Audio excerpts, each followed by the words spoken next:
Grandi parole sono state spese da Marco Lado in rappresentanza della comunità Saspru nei confronti dell'Accademia, che è ben rappresentata da Carlo Piu, che ha fortemente voluto il rinnovarsi di questo evento.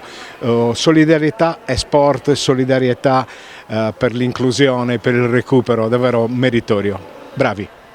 Grazie mille Ico, siamo contenti anche quest'anno di replicare per la quarta volta e quindi creare continuità a questa manifestazione che lega proprio lo sport alla solidarietà, che è uno dei pilastri fondamentali dello sport e soprattutto dell'Accademia Tennis, quindi rinnoviamo ancora questa manifestazione, siamo contenti di tutte le persone che hanno partecipato, più di 60 persone, circa 30 coppie, e da oggi si parte col torneo. Quindi smash della solidarietà, che è una parola molto importante che lega il nostro sport, il tennis, alla solidarietà.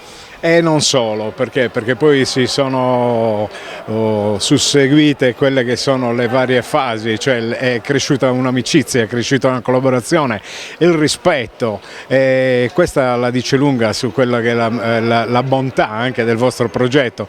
Intero ricavato devoluto all'associazione Saspru, peraltro ricordiamo a margine che ci sono anche dei prodotti che vengono confezionati direttamente alla comunità, che possono essere reperibili presso la vostra struttura.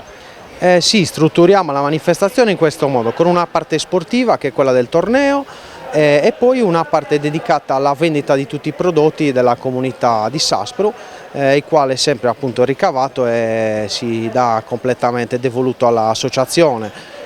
Quindi però la cosa che volevo sottolineare è proprio il fatto che questa manifestazione, oltre a tenerci molto noi, serve per educare i nostri allievi, i nostri bambini che in questo momento sono in campo qui e iniziano a conoscere, a capire il valore di questi principi che sono appunto fondamentali e importanti.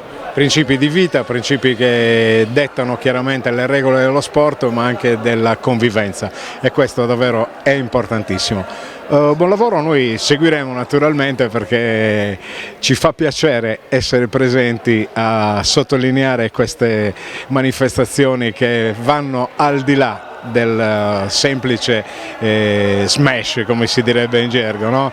Una vittoria passa, però tutto quello che viene raccontato per quanto riguarda la vita credo sia davvero più importante.